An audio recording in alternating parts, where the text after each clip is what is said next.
प्रणाम भारत, जय Shri Ram, Vande Mataram. The Lucknow dialogues पर आप सभी का बहुत बहुत स्वागत है। छोटा सा रिक्वेस्ट हमेशा की तरह, चैनल को लाइक करिए, सब्सक्राइब करिए, शेयर करिए और वीडियो पे कमेंट करना बिल्कुल भी मत भूलिएगा। छोटा सा वीडियो है, मज़ेदार वीडियो है, लेकिन बहुत इंपॉर्टेंट टॉपिक के ऊपर वीडियो में लेकर के आए हूँ।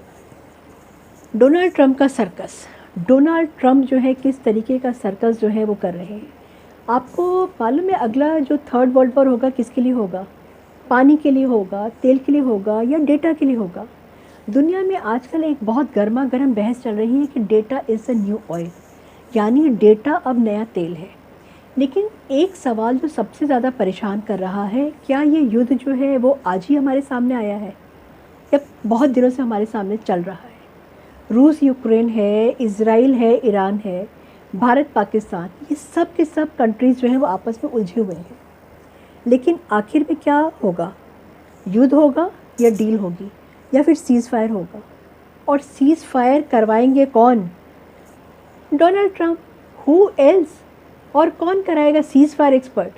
आपको याद है एक फिल्म थी मेरा नाम जोकर, उसका एक डायलॉग था, जुदा नहीं होंगे तो फिर मिलेंगे किस तरह, जुदा नहीं होंगे तो फिर मिलेंगे किस तरह। बस ट्रंप के सीज़ फायर का सब कुछ यही जो है मामला यहीं पर आकर अटका हुआ है। युद्ध होगा तभी तो सीज़ फायर होगा, सीज़ फायर होगा तो ताऊ ट्रंप को जो है वो नोबेल प्राइज़ मिलेगा। तो युद्ध कराना बहुत ज़रूरी है, युद्ध होगा तभी तो सीज़ फायर होगा। अब सवाल ये है कि नोबेल किससे मिलेगा? वाइट हाउस में बैठने वाले राष्ट्रपति को, प्रेसिडेंट को मिलेगा, या ट्रुथ सोशल पर पोस्ट करने वाले इंसान को जो 24/7 झूठ बोलने में इस समय गोल्ड मेडल के हकदार बन गए हैं। हाल ही में अमेरिका ने ईरान की न्यूक्लियर फैसिलिटीज़ तबाह करने का दावा किया था, लेकिन सैटेलाइट इमेजेस जब सामने आई तो क्या निकला? वहाँ ट्रक भर भर के लगे हुए थे, यानी ये कि ईरान ने अपना सब कुछ बचाकर वहाँ से हटा लिया था। फिर ट्रंप भाई साहब, ब्रो ट्रंप, ट्रूथ सोशल खोलते हैं और सीज़ फायर डिक्लेयर कर देते हैं। सीज़ फायर एक्सपर्ट है। हाल ये है कि सेनाओं तक को नहीं पता था कि सीज़ फायर हो गया है, मगर ट्रंप गारंटी ले रहे हैं कि सीज़ फायर हो गया है। और जब ट्रंप बने हैं हमारे ग्लोबल प्रेसिडेंट, उसके बारे में भी तो बात करें ना, ग्लोबल प्रेसिडेंट। अब ऐसा लगता है जैसे ट्रंप अमेरिका के नहीं, अपने आप को पूरे ब्रह्मांड के राष्ट्रपति समझते हैं। उनको लगता है कि मैं ही पूरे ग्लोबल प्रेसिडेंट हूँ। मैं जहाँ युद्ध है वहाँ सीज़ फायर करवा देते हैं, और जहाँ पे युद्ध नहीं है वहाँ पे शांति का समझौता लेकर पहुँच जाते हैं डोनाल्ड ट्रंप। और हाल में उन्होंने क्या कहा था? उन्होंने कहा था कि कॉन्गो और रवांडा में शांति स्थापित कर दी। ब्रो ट्रंप, वहाँ तो युद्ध चल ही नहीं रहा था, देयर वॉज नो वॉर।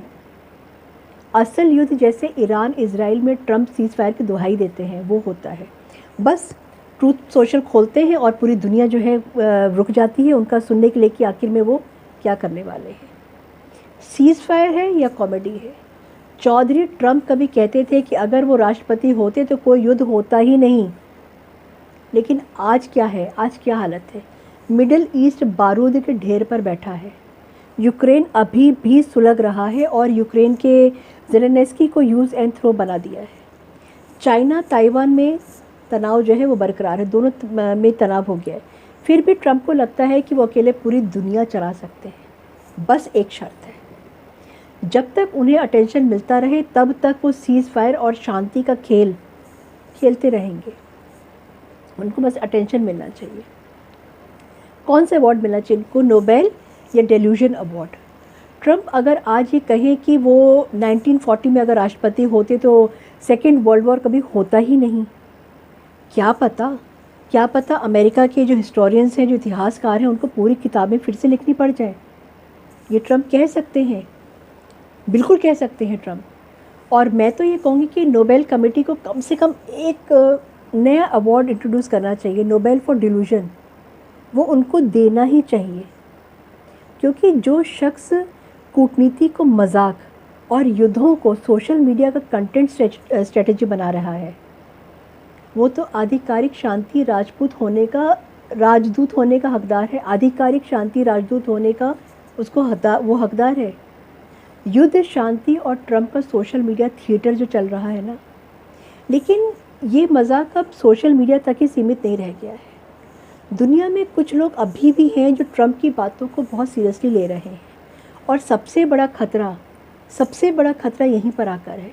क्यों? क्योंकि जब एक राष्ट्रपति लोकतंत्र को मजाक, तथ्यों को भावुकता और झूठ को कंटेंट बना दे और दुनिया उसको मानने लगे, तब ये सोचने का समय है कि युद्ध सिर्फ तोप टैंक से नहीं, ट्वीट और पोस्ट से भी लड़े जा सकते हैं।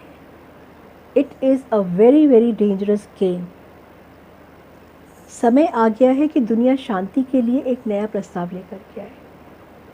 Operation digital ceasefire.